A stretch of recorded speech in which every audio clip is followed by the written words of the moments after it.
En las faldas del Moncayo, donde los vientos parecen transportar ecos de nombres antiguos, hay un pueblo distinto a todos los demás. Un lugar que la Iglesia excomulgó, los reyes maldijeron y el tiempo no logró borrar. Trasmoz, el único pueblo oficialmente maldito de España. Allí cada piedra guarda una historia, cada sombra parece tener dueño, y el sonido de las campanas no se ha escuchado desde hace siglos. Esto es Historias Prohibidas, donde contamos los relatos que el tiempo quiso enterrar. Durante la Edad Media, el Moncayo era un refugio para pastores, fugitivos y comunidades autónomas. Pero Trasmoz no era un pueblo cualquiera. Era un señorío laico, independiente de los poderes del clero, lo que enfureció al cercano monasterio de Veruela. Mientras los pueblos vecinos obedecían a los monjes, Trasmoz se regía por sus propias normas. Los monjes de Veruela acusaron al pueblo de herejía y brujería. Pero lo que realmente provocó su ira fue la envidia económica. Trasmoz controlaba comercio de hierro, madera y sal y acuñaba monedas falsas en secreto. Las noches en el Moncayo se llenaban del sonido metálico de martillos. Los monjes lo describían como cánticos demoníacos. Los herreros forjaban el metal al ritmo del fuego, y las mujeres del pueblo recitaban oraciones antiguas herederas de tiempos más paganos. En 1252 o 1255 según algunas fuentes, el abad de Veruela, Andrés de Tudela, cansado de la rebeldía del pueblo, exigió sumisión. Trasmoz se negó. Entonces el Papa, a petición del abad, excomulgó al pueblo entero. Nadie podía casarse allí, bautizarse ni ser enterrado en tierra consagrada. Desde ese día, las campanas se quebraron y nunca más volvieron a sonar. En el siglo XVI, otro enfrentamiento por agua llevó a una segunda maldición. Anatema sobre Trasmoz, sobre su señor, sus descendientes y sobre todos los vecinos. Esta vez la acción fue ritual. Junto a velas se recitó un salmo de maldición, el conocido como Salmo 108. Y hasta hoy, dice la leyenda, la condena permanece.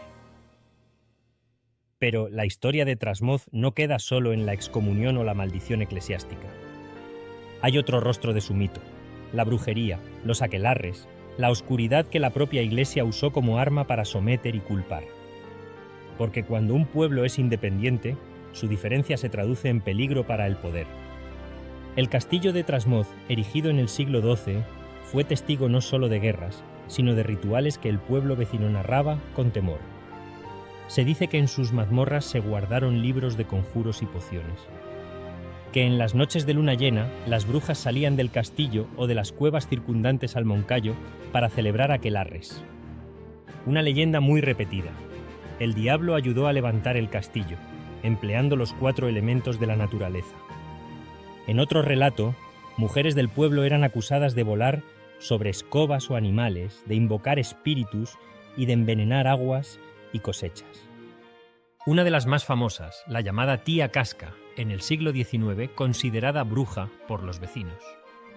Se decía que hablaba latín y lenguas desconocidas, provocaba males de ojo, arrastraba niños de la cuna, arruinaba cosechas.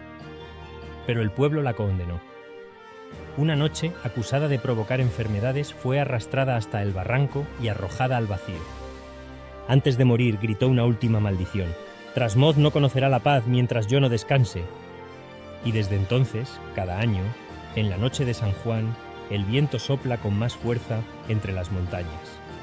Dicen que es Tía Casca, recordándole al mundo que sigue allí. El viento del Moncayo, conocido como el cierzo, tiene una fuerza que ha moldeado la leyenda. Los científicos explican que es un fenómeno natural, una corriente seca y gélida que desciende desde el norte con ráfagas violentas. Pero los vecinos no lo ven así. Cuando las rachas atraviesan el valle y las puertas se azotan solas, ellos dicen: son las brujas que vuelven a volar.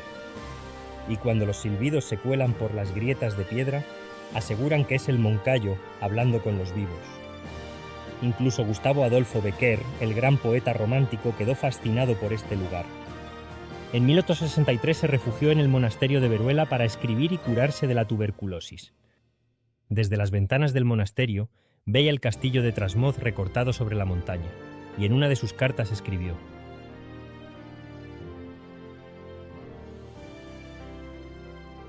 Sus palabras ayudaron a que la maldición de Trasmoz pasara de rumor local a mito eterno.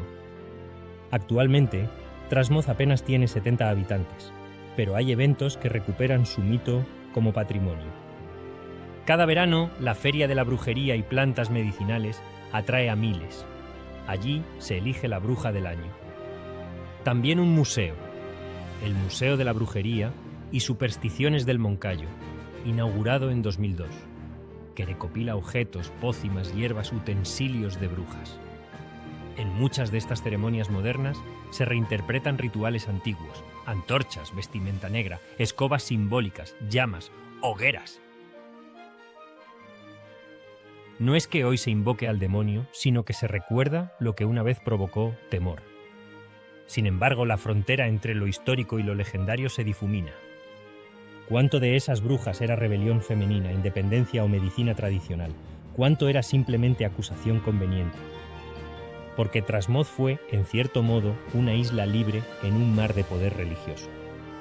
Y quizá por eso el castillo creció, el hierro se extrajo, las monedas se acuñaron y las mujeres hicieron remedios con plantas, todo ello condenado como brujería por el poder que lo quiso someter. Por eso, cuando cae la noche y el viento del Moncayo ruge, no es solo el eco de la tormenta. Es la memoria de un pueblo que no quiso arrodillarse.